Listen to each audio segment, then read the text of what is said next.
Good afternoon.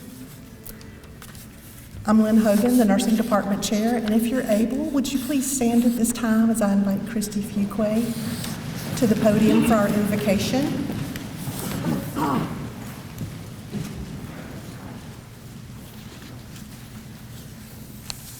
There she comes.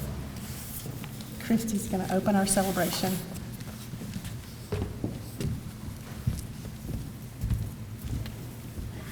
Good afternoon, everyone. Bow with me, please, for a word of prayer. God, we thank you for bringing us together on this beautiful day. We appreciate you for bringing us through this nursing program. Thank you for the families that have prayed for us, instructors that have gone above and beyond to help us, staying after class and lab. Thank you for passing grades. Thank you for watching over us and keeping us safe each and every journey to campus, clinical, precepting into our homes. Now, as I pray we depart this day, as we soon prepare for our NCLEX, that we remember the point of this journey to show care, empathy, and advocacy for the patients that we will care for.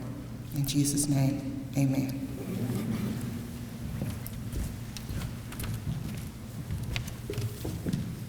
I'd now like to introduce Dr. Joe Burke, our interim president, as he brings our welcome. And he said you can be seated.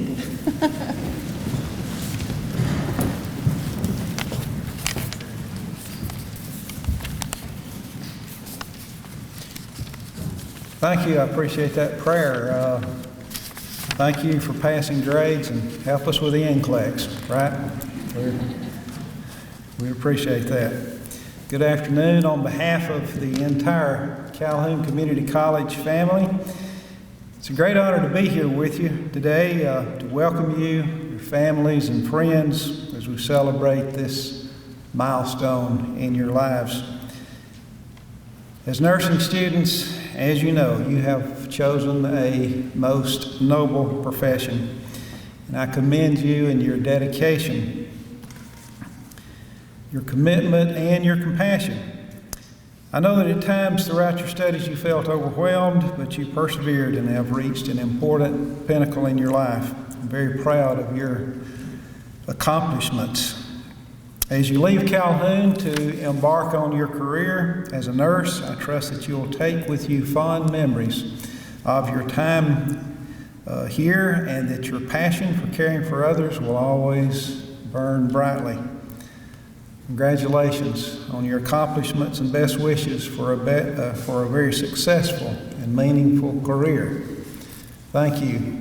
Remember Calhoun, okay?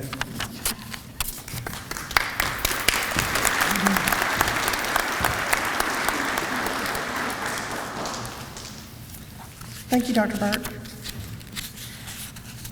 I'd like to take this moment as we open the ceremony to do some recognitions and thank yous for a lot of people that are great supporters of our students and our nursing program. We usually have a good host of administrators and faculty from the college joining us at our ceremony, but they were kind of uninvited. So that we had room for family.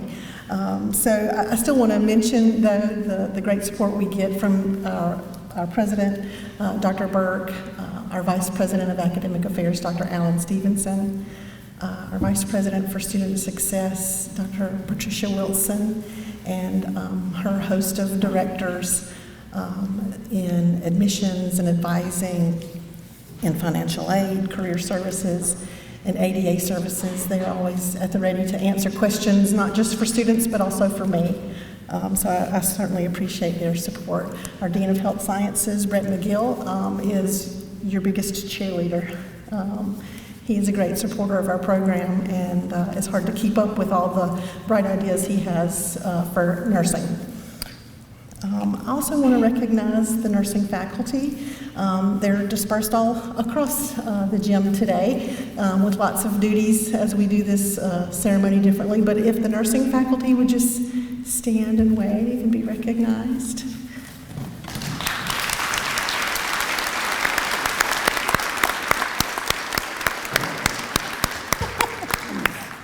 Thank you. like to recognize if there's any former graduates or also nurses in the audience. If you're here, thank you for being with us today, and thank you for what you do.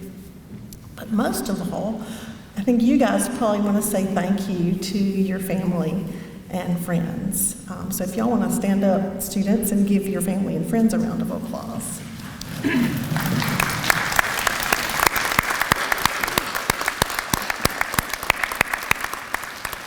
Gives you an opportunity to also find where they're sitting so you can turn and smile and they can take your picture. And we also want to send our greetings to the folks joining us on Facebook Live. That's being live streamed on Facebook, and it'll also be recorded on our YouTube channel later. So the other things I like to explain about candlelighting and pinning, because nobody else really does this but nursing, and so I like to kind of explain here what we do at this ceremony. Today we find ourselves making adjustments in life that are unexpected. Limiting attendance and sitting socially distant are vivid examples of how we're having to do that. There's many names for this year, 2020, most of which we probably shouldn't repeat in a public setting, but you've seen the memes and you know what those names are. What you may not know, though, is that 2020 is also the International Year of the Nurse and Midwife. So what a great year to be finishing nursing school, very memorable for you guys. Not just because of a pandemic, but that's been pretty remarkable this year as well. It's the recognition, though, 2020, of 200 years since the birth of Florence Nightingale, who is the founder of modern nursing, and I just want to tell you a little bit about her story. She was born in 1820, 200 years ago, to a very wealthy British family.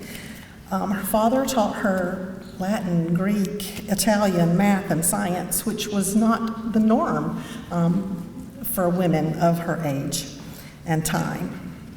Women at that point were expected to marry and maintain a lovely home and probably polish the silver and set the table with, all the forks and pieces and be that hostess. But she wasn't drawn to that fate. At age 24, she went to Germany to become a nurse. She felt God had called her to this. And she caused great distress and anguish to her mother because at that time in the 1840s, a career as a nurse was not well respected. Nurses were considered ignorant, uneducated, and lower class. She completed her studies and went to work in London and held a curiosity common to most nurses, and was very observant and collected data and started making some changes in the hospital where she worked, and was recognized and rose to leadership roles in that hospital. During that 10-year period after she graduated, Britain and France went to war with Russia in the Crimean War. I don't know a lot about world history and that kind of thing, but what I read is that it was the first war to use explosive shells and was a terrible failure of medical, logistical, and tactical example of war. Mass infections, water contamination, soldiers lying in filth and darkness, a public health crisis of dysentery, cholera, typhus that caused 10 times more deaths than the wounds caused in the war. The British Secretary of War called Florence Nightingale and said, "We need your help in the field." And she and 38 of her nurses and nuns went to the battlefield to take care of the wounded soldiers. At that point, the loss of life was 55%. She went about her tasks, which she wrote about in a book that I brought to show you, called Notes on Nursing. It's the little Bible of Florence Nightingale. And she talks in this little book about fresh air. She threw open the windows, clean water, healthy food, bandages, sheets, and blankets were changed and laundered every day. She later detailed all of this in this little book, Notes on Nursing. She instituted hand washing and kept data and proved that the death rate decreased by 2/3. At night, she would walk around to the beds of the soldiers carrying her little candle and her lamp, checking on them and recording data. So she earned the nickname the Lady with the Lamp. At the end of the war, she went back to London and was honored by Queen Victoria and given a medal and some money to start her own nursing school, which she did. She started the tradition at the end of the graduation from nursing school of pinning the nurses with a special pin that was significant of that school of nursing. I'm wearing my pin today, probably the only one in the room, from University of Florida. That's where I went to nursing school, and it's unique to that school. We have a special pin for Calhoun as well. She used that data, though. I'm going to go back to the data part. She used her data to influence government and politicians to fund improvements in public health. She used evidence-based practice to make these changes. She was consulted to design hospitals and improve sanitary conditions. So she used that data and reinforced the importance of hand washing and fresh air and clean water and healthy food as public health to make everyone more healthy and to save lives. So those lessons 200 years ago are still important and are still what we teach in nursing today. Was hand washing not your first checkup? Yeah, we actually watch them and make sure they know how to wash their hands right. So thank you, Florence Nightingale, for that. So that's one tradition we carry on from her, as well as pinning, and this beautiful tradition in tribute to the Lady with the Lamp, the founder of modern nursing, to light your candle and pin your pin and carry on that tradition that you'll see shortly when we light their candles. I recently read a quote from scientist Stephen Hawking in his book, Brief Answers to the Big Questions, and he said, as a human race, that we have to have the creativity, courage, and leadership to rise to the challenge and to act not out of self-interest, but out of common interest. And what struck me about that is the things that Florence Nightingale taught us and the things that we're asked to do today to protect the public health, to wear a mask, to keep a safe distance, to frequently wash our hands, are not a restriction on your liberty or a political statement. It's simply doing what Florence Nightingale proved will save lives. Fresh air, clean water, healthy food, hand washing. It's doing your part to aid your community, your brothers and sisters, to honor the nurses in your family who are going to be added after this day, to the heroes, to directly respond to this public health crisis we currently find ourselves in, to honor the tradition of the nursing knowledge that's been celebrated for 200 years. Thank you.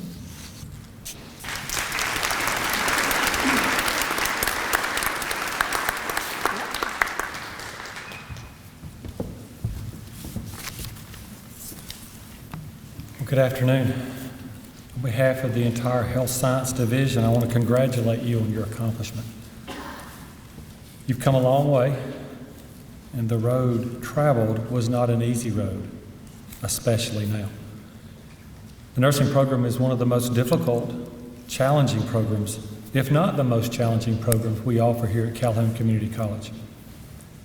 The standards for completion are set very high because the rewards for making a difference in someone's life at a time of great need are very high.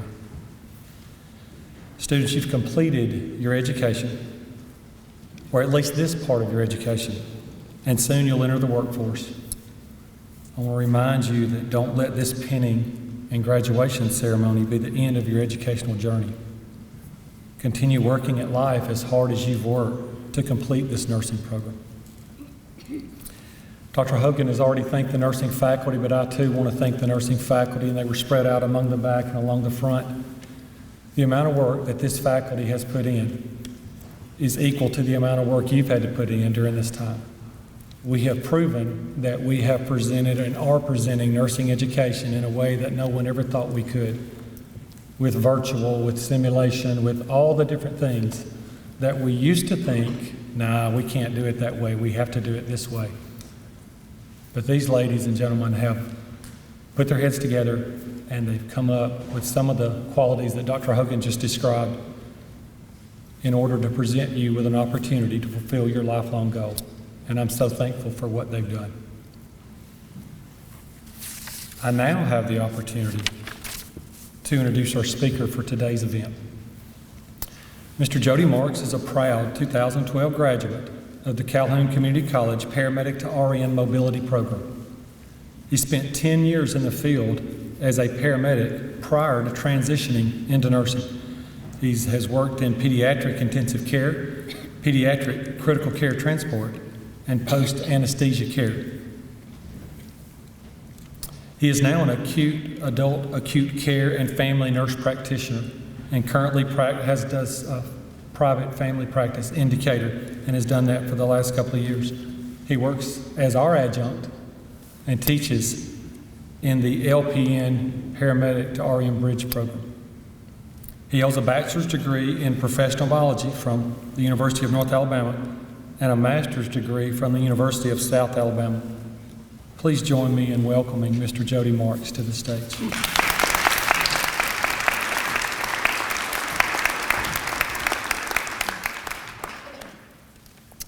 Thank you so much, Dean McGill, Dr. Burke, Dr. Hogan, Dr. Miller, esteemed faculty. It's an honor and a privilege and a joy. Oh, I'm crying already. It's going to take a while. It's an honor and a privilege and a joy to be here with all of you today. I would like to start actually by just briefly disrupting the very somber mood of this ceremony, and I hope that you will all join me now. You did it!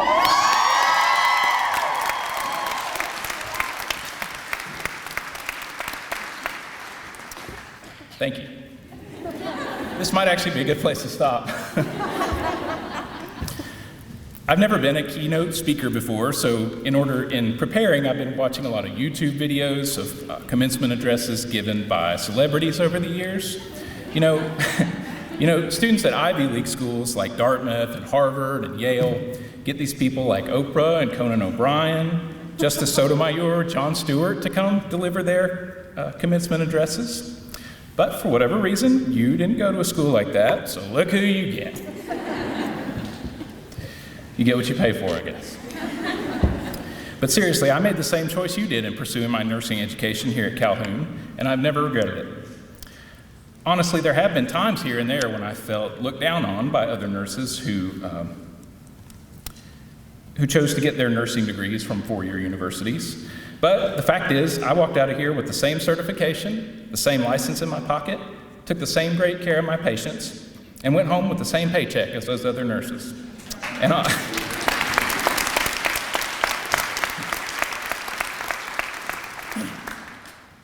for a tiny fraction of what they must have paid for their degrees. So we may not have made a prestigious choice, but I think we made a smart one. Of course, I don't know most of you personally, but I know that if we could somehow see in this room above your heads all of the sacrifice and adversity and lost sleep and tears and struggles that each of you has endured and overcome during this program, we would be awestruck. Please understand that although no one up here may know your individual story, we all know that you have one, and we stand in humble reverence for what you have accomplished, in spite of whatever that story entails. We've been standing here the whole time, watching, working, hoping, and praying for you to succeed, even though it may not have felt that way to you. We also want to acknowledge all the special people here with us today or watching from home who have played such a critical role in these students' journeys. Again, although we may not know you each personally, we know that without you, there's no way your graduate would be sitting in his or her chair today. Obviously, we're here to honor the graduates, but we and they want to honor you as well. Thank you for all of your sacrifices throughout this program, and for all the sacrifices you will inevitably be called upon to make in the future as these new RNs head out into the workforce. Nursing doesn't take nights, weekends, or holidays off. It's not a 9-to-5 job for most of us. And even after we clock out, I did not think I would cry by now. Jeez. Even after we clock out, sometimes the job comes right on home with us. These caregivers will never stop needing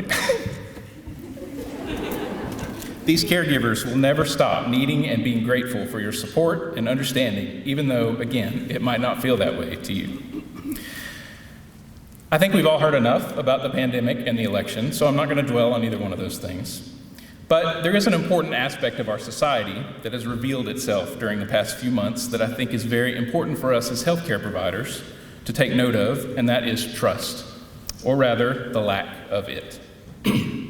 I submit to you that we are facing a crisis of trust in our country today. It became clear during both of these historic events that it is very difficult for any of us to know whom to believe.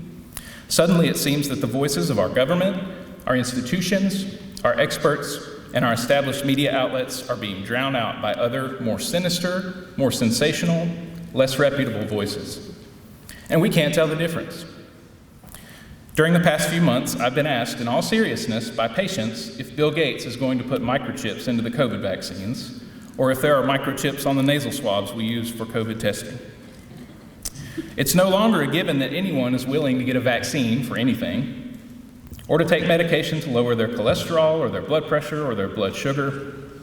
Writing a prescription sometimes feels more like a shaky recommendation than a serious attempt based on years of scientific study to improve or prolong a person's life. As ridiculous as that may sound to us as healthcare providers, I say it not to make fun of anyone or to make light of anyone's concerns, but as evidence that we are all vulnerable to being misled. Honestly, despite my training, sometimes even I find myself wondering about the safety and efficacy of the potions I push day after day, because so many people look at me sideways when I suggest they might need to take medicine to address a problem. I think this is happening to us because we are constantly being inundated with information, all the time. It comes to us without interruption, at our convenience, from these devices that we carry around and wear around and watch and listen to. These devices and the computers and algorithms and corporations that feed them do not know or care where the information passing through them originates. They just know how to get it in front of our faces and keep it there, even if it might be against our better judgment. I'd like to think that I'm a good paramedic, a good nurse, and a good nurse practitioner. I've hung around this profession for over 20 years, and I know what I'm doing. But the hard truth is that I can never know as much as Dr. Google. Patients tell me all the time, I know I'm not supposed to Google things, and I never hold that against anyone, because why wouldn't you go looking for answers to questions about your own health when the information's all right there at your fingertips, no copay required? And just between you and me, sometimes I Google the answers about their health questions too. So why even bother with the middleman? Well, we know the answer to that one. The middlemen and women, unlike these devices, have years of hard-earned experience and knowledge through which to filter all of the endless information floating around out there and put it into the proper context to be useful to our patients. But sometimes I think our patients don't see it that way.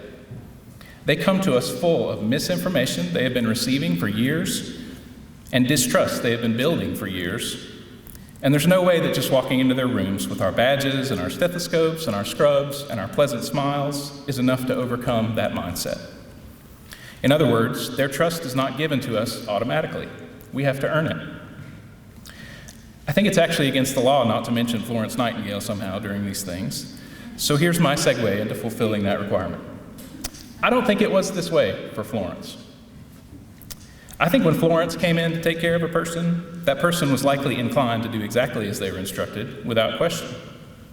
Have any of you actually read Notes on Nursing? Hey, Florence was not to be trifled with. If Florence asked for access to an orifice, you politely asked her which one she would prefer.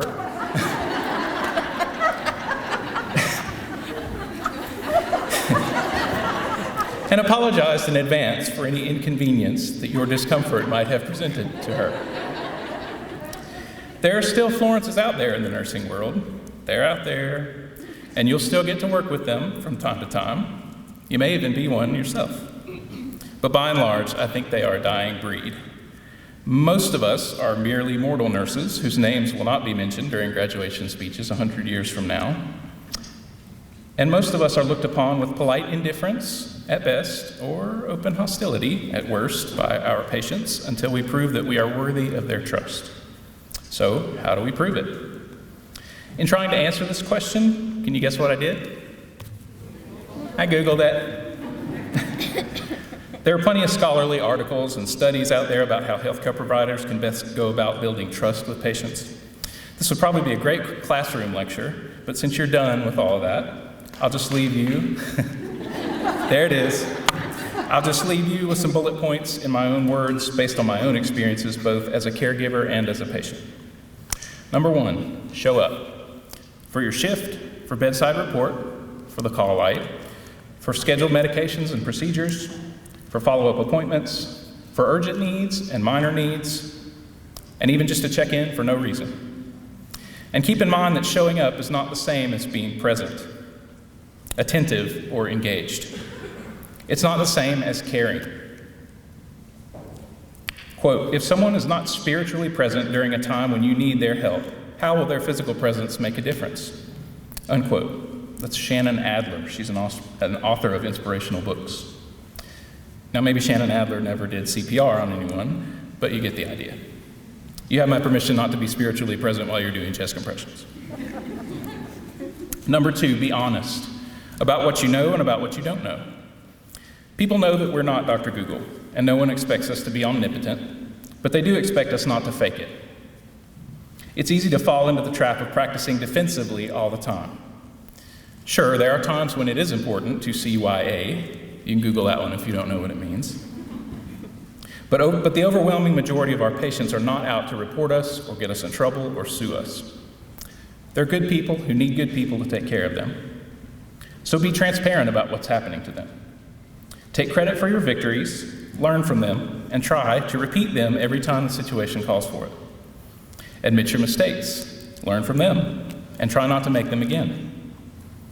The students who've heard my lectures know that I'm not shy about sharing mistakes I've made through my own career, not because I enjoy revealing my stupidity in front of a large group of people, but because it's important to know that everyone makes mistakes, and sharing them benefits not only those who are directly involved, but everyone else who knows about it as well. Number 3, do the right thing. When we go over sterile technique in the lab, I always like to point out that in the real world, we are on our honor. Mostly no one is looking over your shoulders as you go about your daily tasks, and probably no one will ever find out if you happen to slip and contaminate yourself while you're changing a dressing or putting in a catheter. But at that moment, you have a decision to make. Do you let it slide, finish the task, and go on with your day, knowing that most likely it won't cause a problem? Or do you stop what you're doing, reset, start over, charge the patient for new supplies, and take up more of your time to make sure that there won't be a problem? It's a slippery slope. The more things we rationalize away, and the more times we get away with things, the more we let our guard down, and before we know it, nothing matters very much anymore. It occurs to me that saying all this to students might be a little misleading, because you know who is watching all the time? Patients and their family members who are not carrying around years of medical experience and bad habits. They may not know enough about what you're doing to notice when you slip up, but they know for sure when they see you go out of your way to do the right thing for them or their loved ones, and that will definitely not go unnoticed. Number 4, read between the lines. Just because someone says they're okay doesn't mean they're okay. We all do this all the time to one another, right? How are you today? Fine, thanks. Have you ever really been fine when you've said that to someone? Have you ever been taken aback when someone else gave you an honest answer? How are you today? My back hurts, I had a fight with my spouse, car wouldn't start this morning. Hey, can you give me a ride home tonight? I was just being polite, okay? Whoa. Of course, it's different in a clinical setting when we're not just being polite, and it really is our responsibility to know whether our patients are fine or not fine.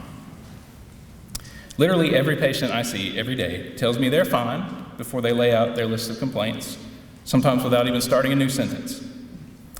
People are conditioned to say that to each other. because no one wants to seem weak or vulnerable or needy, even when we are hurt or sick, and by definition, weak, vulnerable, and needy. You have spent countless hours and years trying to learn the difference between sick and not sick. And your intuition will often tell you that something is wrong well before there's any obvious reason to feel that way. I've watched people's hearts stop right in front of me after they just finished explaining they were sure it was only indigestion. And I've showed up too late to save many more. Encourage your patients to tell you what's wrong and what they need, and don't take "I'm fine" for an answer when you know it's not true. They will appreciate your concern and respect you for trying to help them. Number 5, care for yourself too. I saw a quote recently that was attributed to Katie Leeson, who is a managing director of a social marketing agency and hosts a podcast about what it's like for her working as a senior executive in a male-dominated environment. She says, quote, "We need to stop glamorizing overworking. The absence of sleep, good diet, exercise, relaxation, and time with friends and family isn't something to be applauded. Too many people wear their burnout as a badge of honor," unquote. For those who don't know, every hospital, every unit, every floor, every outpatient service, and every ambulance service is short-staffed, at least some of the time, and maybe all the time. This was true before COVID came along, so I can only imagine that it must be worse now. I can only speak for nurses and paramedics, but I'm sure it's true for every other discipline as well. We all feel pressured to work more. The need never stops. There are always more patients who need help, more open shifts, more critical staffing shortages. If we're lucky, the organizations we work for even offer us more money if we agree to work extra. Overtime plus another $1,000 if you agree to work 10 shifts, 10 extra shifts. We brag to each other or complain to each other about how many days in a row we've worked or how little we've slept between shifts, and we take a perverse pride in soldiering on through the fatigue. I started volunteering in EMS when I was 16 years old and completely fell in love with it. Even at that age, I stopped spending time with my friends and participating in other activities so I could go out and run ambulance calls. I signed up for EMT school as soon as they would let me in the door and completed my entire 2 years of paramedic training by taking evening classes at Northwest Shoals while also enrolled as a full-time student at UNA. I was 20 when I got my first paying job as a paramedic. I wasn't allowed to drive the ambulances because I was too young, but I sure was allowed to work in the back of them as much as I wanted to. When I wasn't in class, I was working. I would drag into morning classes still wearing my dirty uniform after being up all night and then sleep through the lectures. I think I only passed organic chemistry because the professor felt sorry for me. I did make it through college and then spent the next decade mostly doing the same thing, seeing how many hours I could cram into a pay period and never quite understanding why the checks didn't get much bigger. I worked my full-time shifts and the extra shifts I wanted to work, and when they inevitably called me at the last minute to work on the days I was not scheduled for, I worked those shifts too. I took pride in being a go-to guy. I was dependable and I worked hard. I tried to be a good employee and take the best care of my patients and be the best partner to my coworkers. I did all the things you're supposed to do, and the longer I did it, the more miserable I became. Gradually, I turned into one of those people who complains about everything. I wore my burnout as a badge of honor. I complained about it being too slow and too busy. I complained about emergency calls and non-emergency calls, about the cold and the heat and the rain. I got mad every time I was dispatched on a call because the patients were either not sick enough or way too sick, because I was hungry or tired or had to pee, or because it was almost time to go home. I counted the seconds until the shift ended, then went home to my empty house and counted the hours until it was time to clock in again. Somehow during those years, I changed from a starry-eyed dreamer who had found his calling into an unhappy cog in the machine. When I look back on all this now, it's with mixed feelings of both gratitude and regret. The experience I gained and the lessons I learned through those endless shifts and difficult situations serve me well to this day. My patients, and hopefully my students, still benefit from it. I have no idea what I would have done with my life if I hadn't found my way into medicine, and it always seemed like a blessing to have a clear path to follow from such a young age. But it was also a curse. I'll never know the experiences I missed out on, the other things I should have learned during those formative years, the relationships that never blossomed, and the friendships that fell by the wayside as I rode away with lights flashing and sirens screaming, thinking I was headed to somewhere better. At 20, I compared my paramedic license to the menial jobs and fledgling careers of my peers and felt proud. At 30, I compared my paramedic license to the lucrative careers and growing families and full lives of my peers and felt empty. I'm a little ashamed to confess here that I never imagined I would become a nurse and never thought I wanted to, but finally I became so fed up that I knew I had to do something else, and nursing was the next logical step. I'm eager to confess that I realized my mistakes and tried not to repeat them. I rarely worked an extra nursing shift, and I never came to resent the job. I still complained, but I was never really miserable, and I was better equipped to care for my patients, rather than just showing up. So now I find myself in the kind of cushy 8-to-5 office job that 20-year-old me would have scoffed at, and I've never been happier. So, one last time, oh, here it comes. So, one last time, I want you to have the opportunity to learn from my mistakes.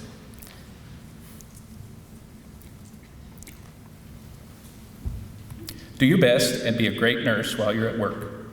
Earn your patient's trust, be a great caregiver and a great employee and a great coworker. Give everything you have while you're give everything you have while you're on the clock. And when your shift ends, go home and be a great parent, a great spouse, and a great friend.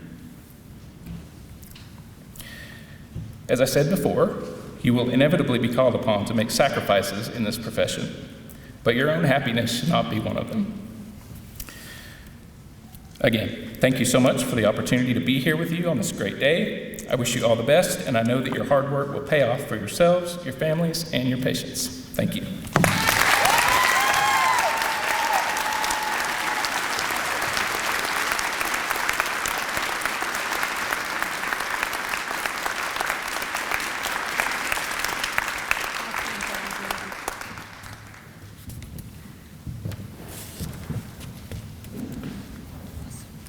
Thanks so much.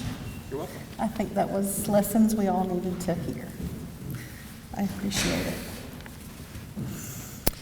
Now we're going to ask Dr. David Welch to come up, and we're going to do the presentation of pins for the Nursing Honor Society. Dr. Welch.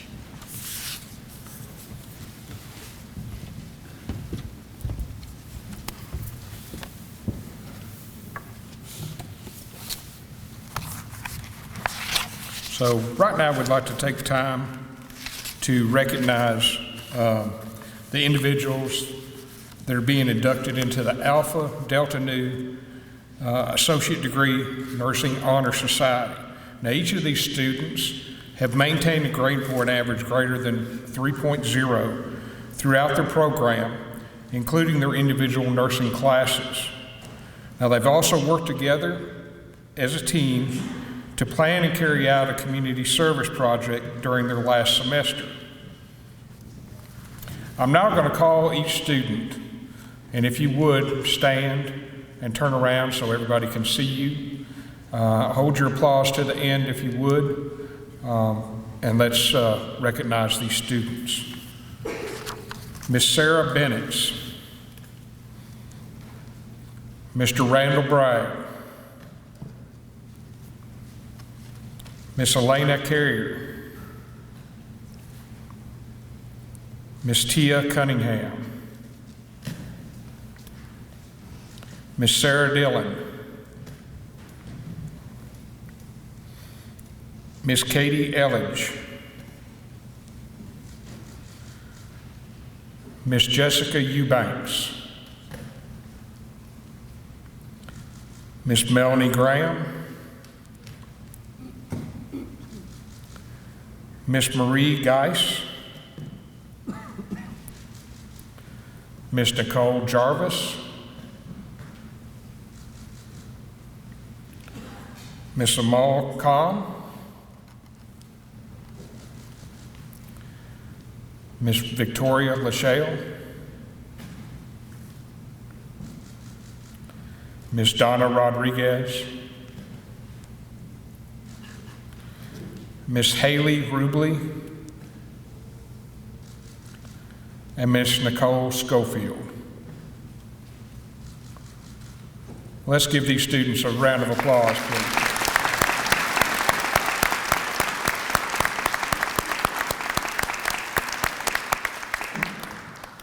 Now, at this time, we'd also like to recognize those individuals who participated in the National Student Nurses Association here at Calhoun. I would like to ask that those people who served as officers would stand, please.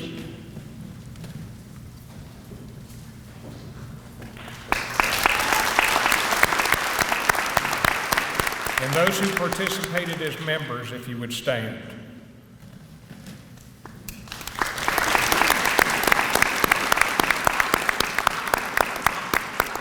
Thank you all for everything.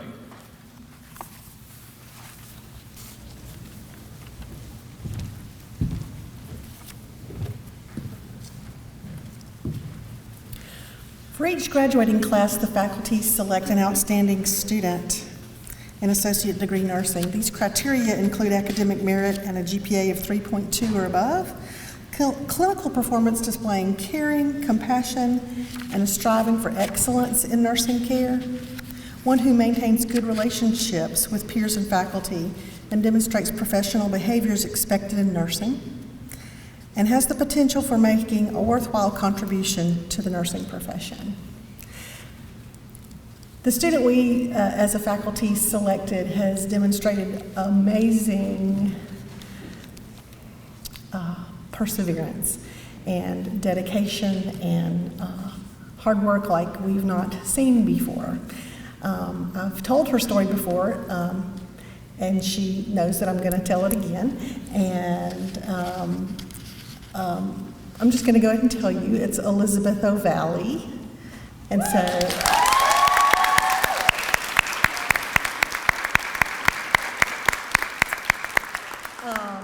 Elizabeth, back in March, right after we all went home, was admitted to the hospital and was very ill for about 3 weeks with coronavirus. Elizabeth was on the ventilator and was very sick. And she recovered and went home and called me the day she got out of the hospital. And I said, Elizabeth, my goodness, it's so good to hear from you. I'm so sorry you've been so ill, and we'll work with you. So we'll give you an incomplete. You can finish the requirements next semester. She said, oh no, Dr. Hogan, I have to finish. And I said, no, Elizabeth, it's okay. No, I want to finish. I need to finish. And finish she did. She finished spring semester and did everything she needed to do to finish, and registered for summer semester. In that short break, Elizabeth got sick again and was readmitted to the hospital, and was very ill and on the ventilator again. She had a cardiac arrest and had to be resuscitated. And she got better and got out of the hospital and called me when she got out. Dr. Hogan, I'm ready to start class. I'm like, are you kidding me? Okay. We got a second chance. You're gonna stay home and get well and get better, and we'll get you through. You'll finish in time. But no, I need to press on. I need to finish, and she did. And our students, as Jody said, everybody has a story, and I just am amazed at her hard work and dedication, and just thankful that she's with us today. She's accepted a job at Women's and Children's to work on Mother Baby, and we're just very proud of this outstanding student, Elizabeth O'Valley. If you'll come up, I have a certificate.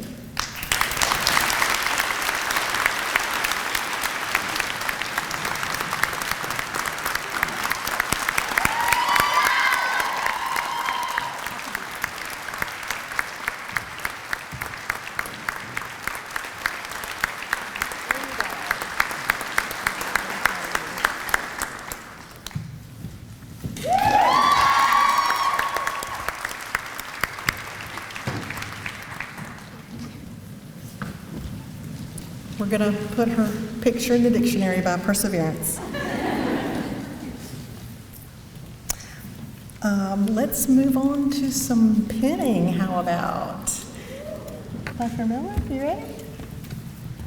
I'll just say the students are going to get a scroll that is the Nurses Pledge.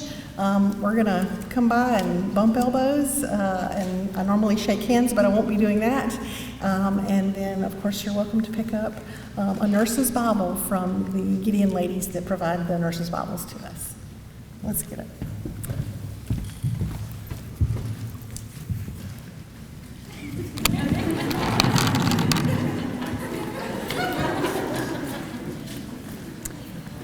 At this time, we'll have the presentation of the graduates with the first row, please. File down the side of the gym. Are they leaving? No, they're just going to file down.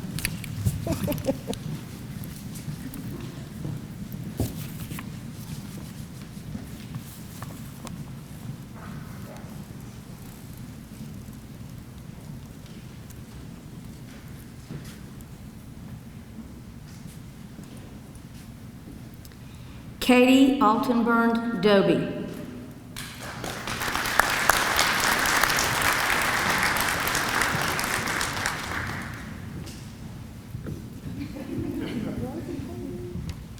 Bianca Estalla Angel Garcia.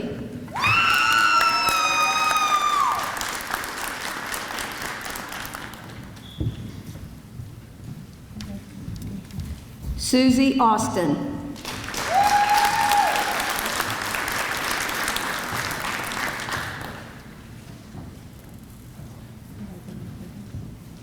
Abby Bailey.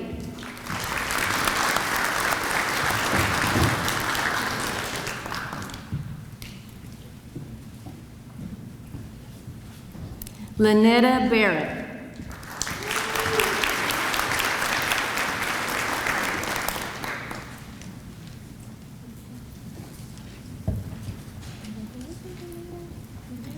Lauren Boyer.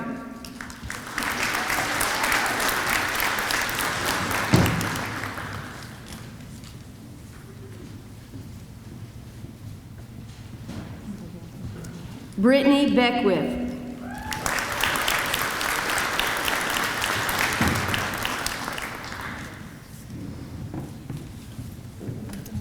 Sarah Bennett.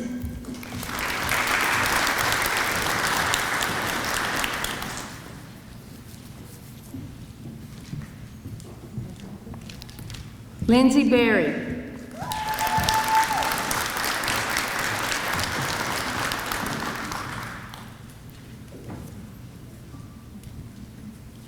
Ann Biggs.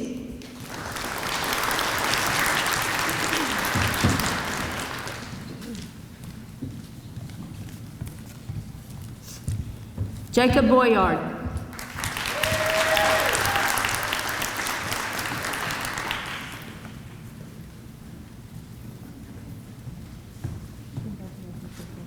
Kaylin Booth.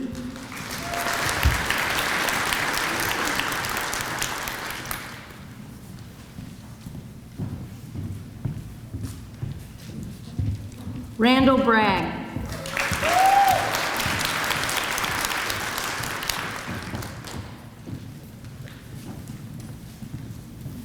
Kat Bryan.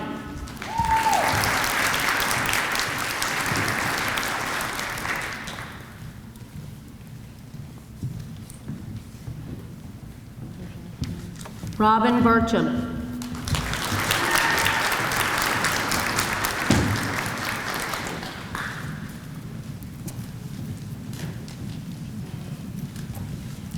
Elena Carrier.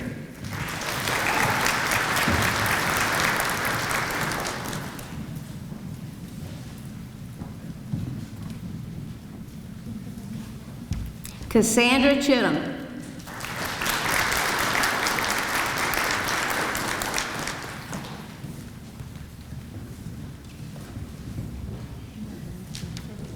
Sierra Compton.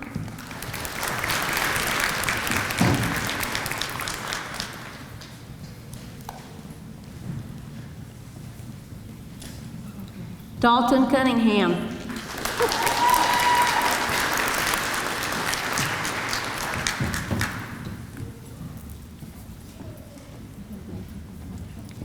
Tia Cunningham.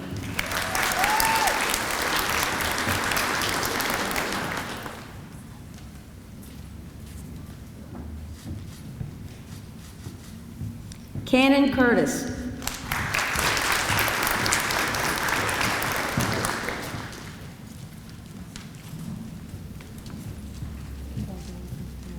Sienna Davis.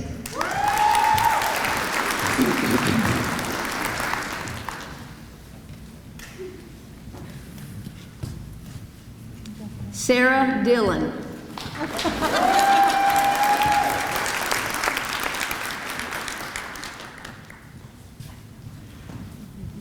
Marianne Dunaway.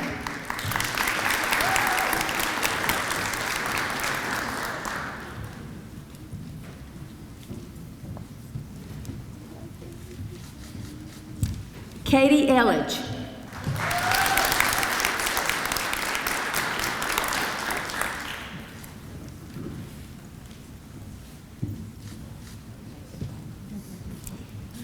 Asia Epps.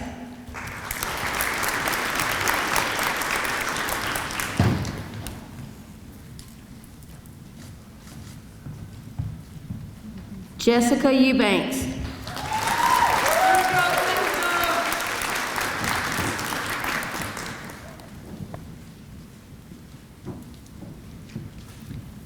Alexis Farley.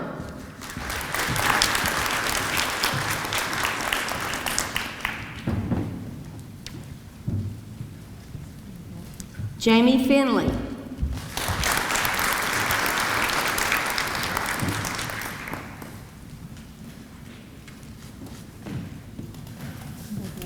Jenny Fitz.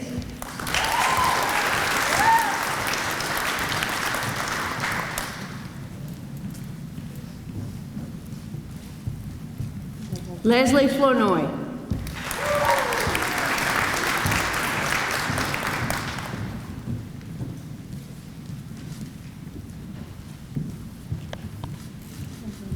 Victoria Foxworthy.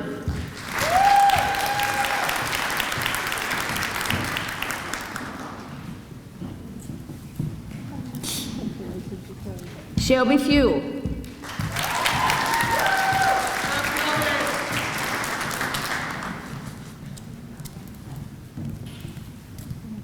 Christy Fuqua.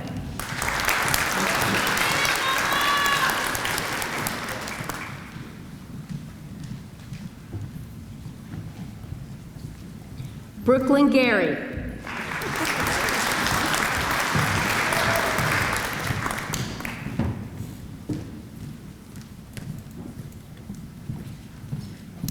Ashley Gentle.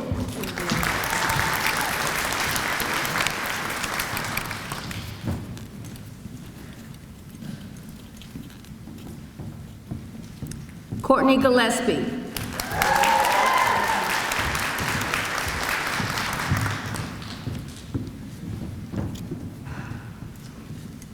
Melanie Graham.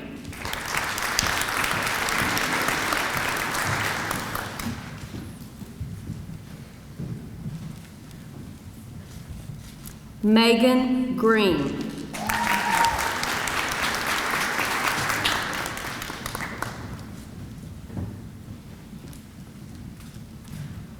Marie Geis.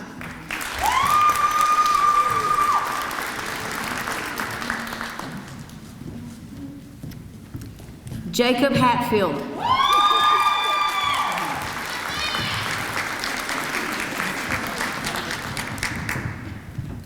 Haley Hendricks.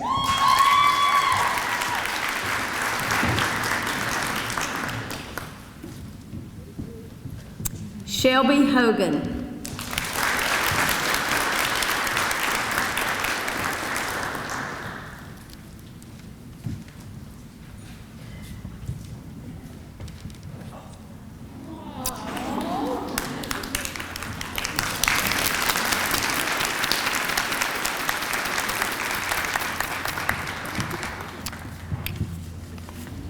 Patrick Jackson.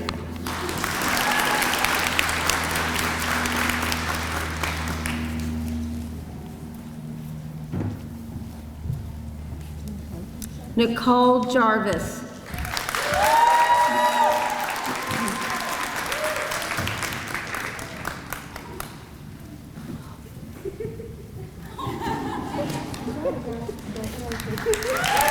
Kaylee Johnston.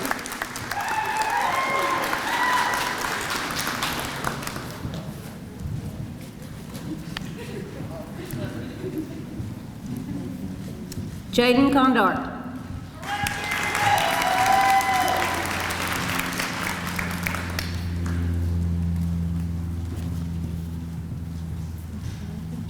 Amal Khan.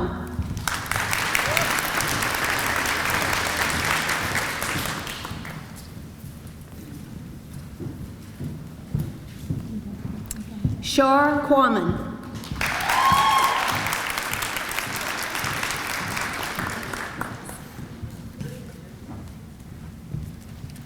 Alyssa Lash.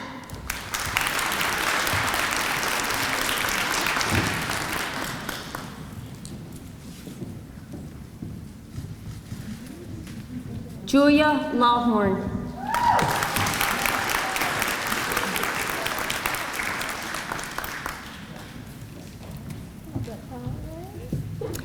Ashley Leopard.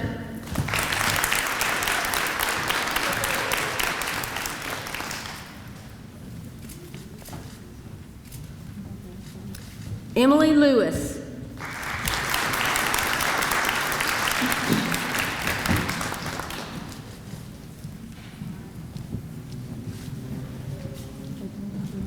Molly Love.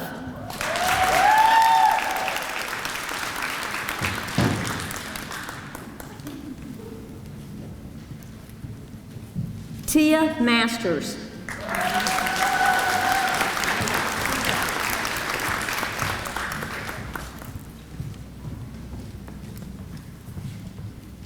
Melissa McDonald.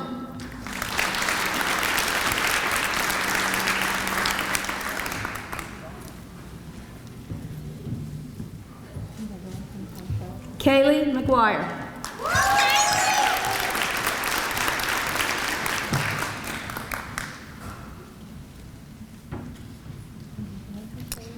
Nicholas McClendon.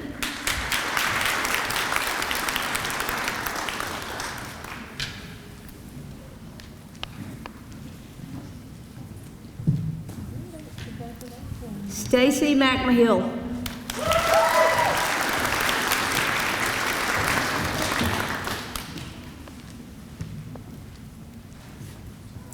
Jacob Meyer.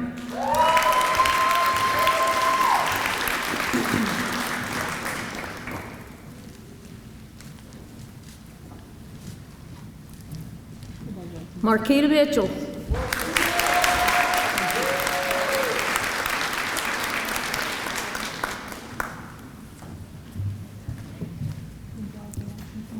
Sarah Montgomery.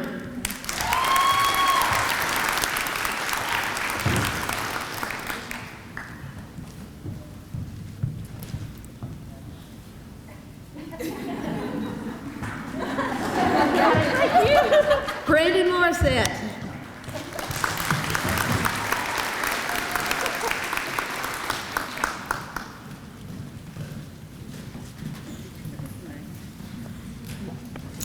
Heather Millett.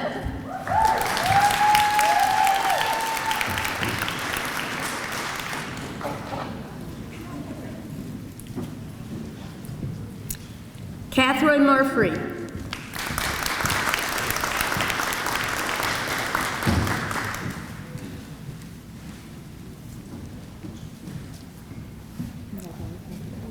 Lindsay Nine.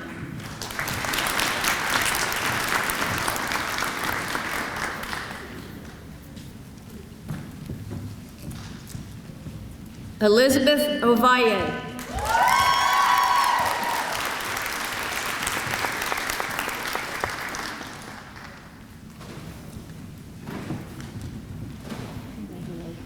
Megan Paris.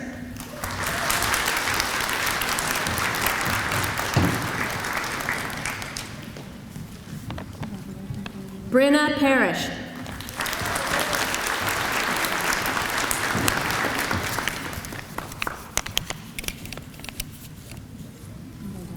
Joya Peters.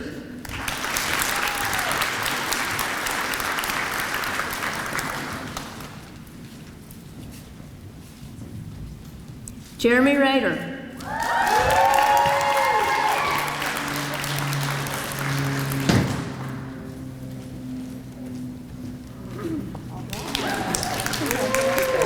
Maria Reyes.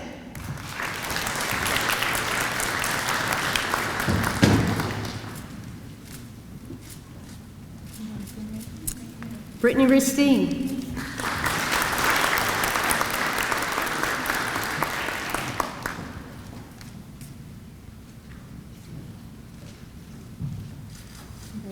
Donna Rodriguez.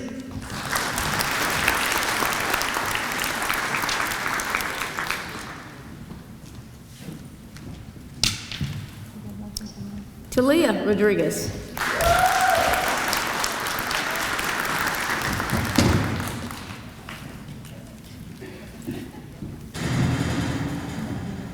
Emily Rogers.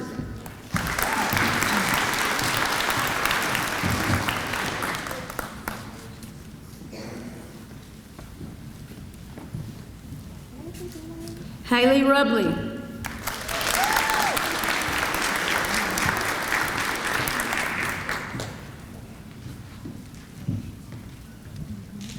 Allison Rust.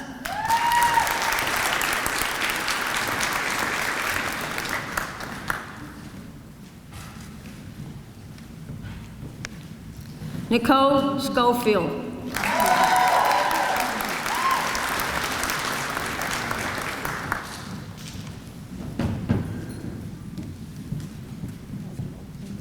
Kathleen Self.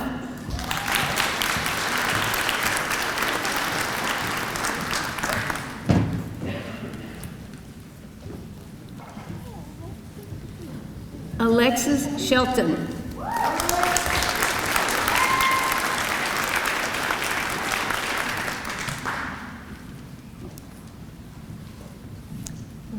Samantha Smith.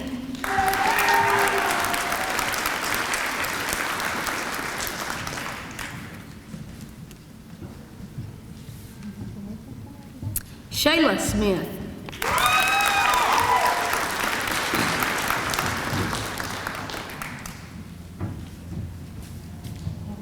Abby Standridge.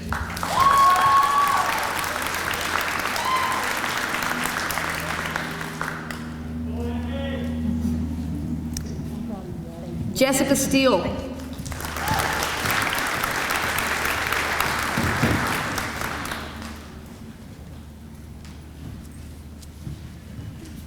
Tammy Susky.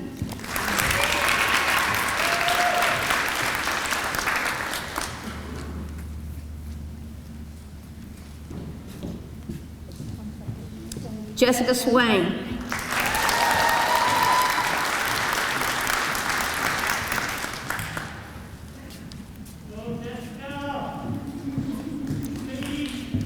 Alex Taylor.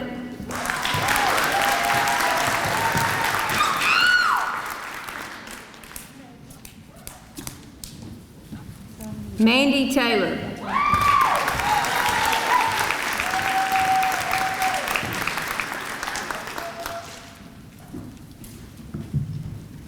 Stephanie Templeton.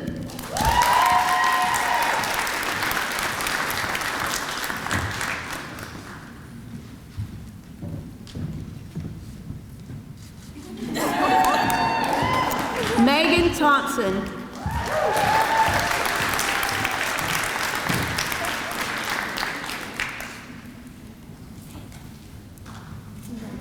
Haley Tibbs.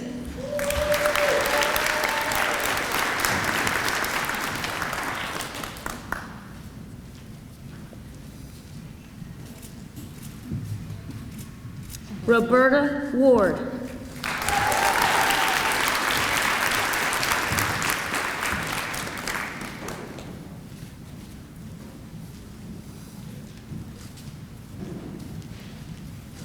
Raven Watkins.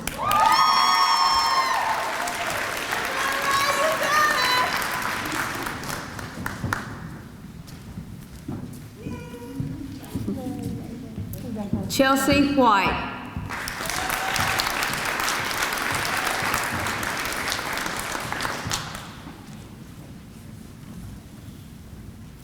Dawn White.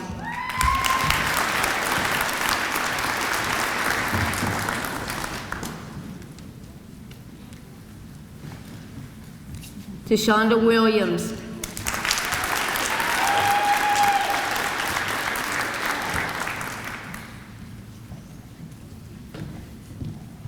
Heather Williams.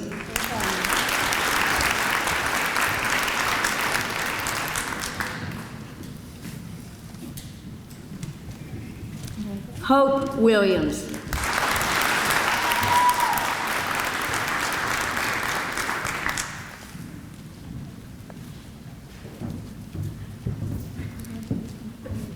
Kaylee Wisdom.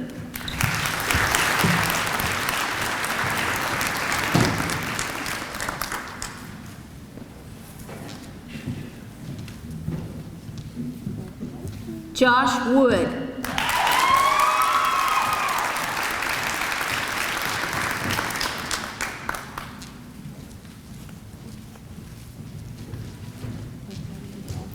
Jasmine Woods.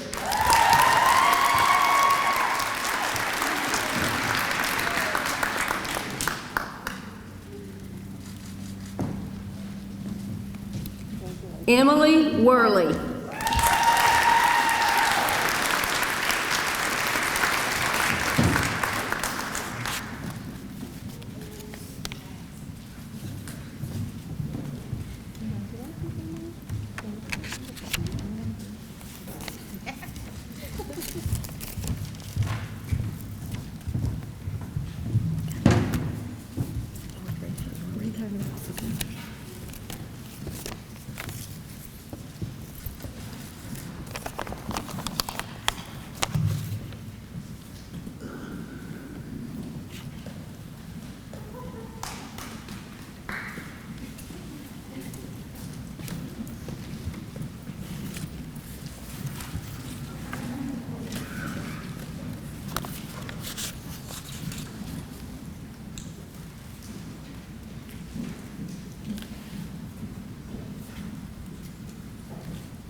As you have learned, we take our professional responsibilities very seriously, and you will now join all nurses in striving to maintain the high standards of our profession. In a few moments, when your candle is lit and you make your statements of dedication, think of the friends and the family watching and know that you are making a promise, not just to yourself that you will hold high standards, but to each of them and to every patient you care for in the future, to protect their health, to advocate for their rights, to preserve their dignity, or to ensure the integrity of a peaceful death. Nurses, when the music starts, please stand at your chair with your lamp. The lights will be dimmed and faculty will light your flame. You will pass the flame to the person either beside you or behind you. Your flames will be the only illumination in the room. It represents the tradition that you now carry forward in your service to uphold and to advance the nursing profession in our state, our nation, and our world. Will the graduates please stand?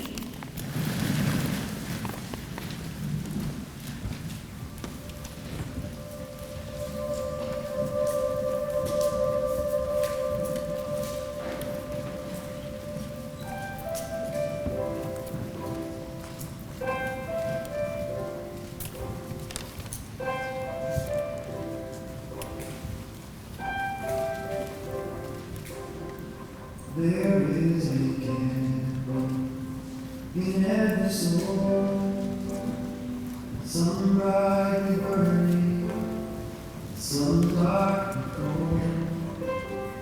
There is a spirit who brings fire, ignites a candle and makes its own. Carry your candle. Run to the darkness, seek out the helpless, confused and torn, and hold out your hand for all to see and tell.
Graduates, as I read the Florence Nightingale Pledge, please respond with "I will."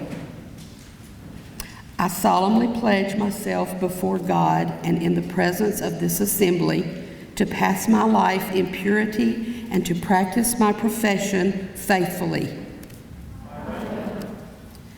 I will abstain from whatever is deleterious and mischievous and will not take or knowingly administer any harmful drug. I will do all in my power to maintain and elevate the standard of my profession and will hold in confidence all personal matters committed to my keeping and all family affairs coming to my knowledge in the practice of my calling. With loyalty will I endeavor to aid the physician in his work and devote myself to the welfare of those committed to my care.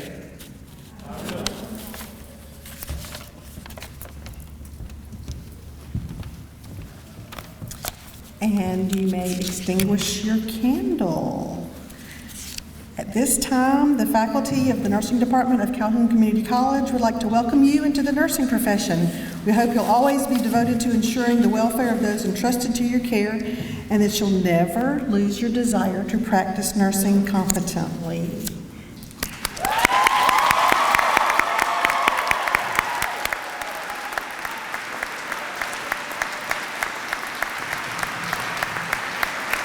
Okay. Just a couple of closing remarks because we have a lot of people to say thank you to. Daniel Hopkin and Casey who are doing the Facebook Live and putting it on YouTube. We really love and appreciate you. Thank you so much. To the Gideon ladies for the nursing Bibles, we always appreciate your support. Calhoun Maintenance, our perfectly spaced 6-foot chairs. Thank you so much for doing that for us and all the setup. Stephen, thanks so much for perfect light, sound, and music, right always when I need it. I don't ever have to think about it. Thank you, Stephen, and security for helping us get everybody in and out safely today. Our candlelighting committee has done an excellent job trying to make all of these moving pieces work. Ms. Gibson, Dr. Miller, Ms. Cobbs, Ms. Mims, Mr. Holloway. and all the faculty that helped with all the extra duties to get this done today, and our students who helped usher. We appreciate you. As a reminder, closed captioning is also available on the post-production video on YouTube. So if you're able, please stand while I say these words of benediction.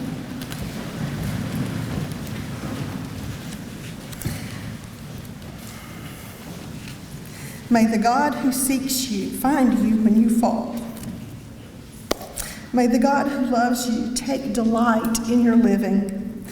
May the God who sends you send you now with joy. For in your gladness and in your grieving, in your brokenness and on your healing, in your faithfulness and in your leaving, the God who made you and redeemed you is the God who keeps you still. This concludes our program. Thank you and happy Thanksgiving.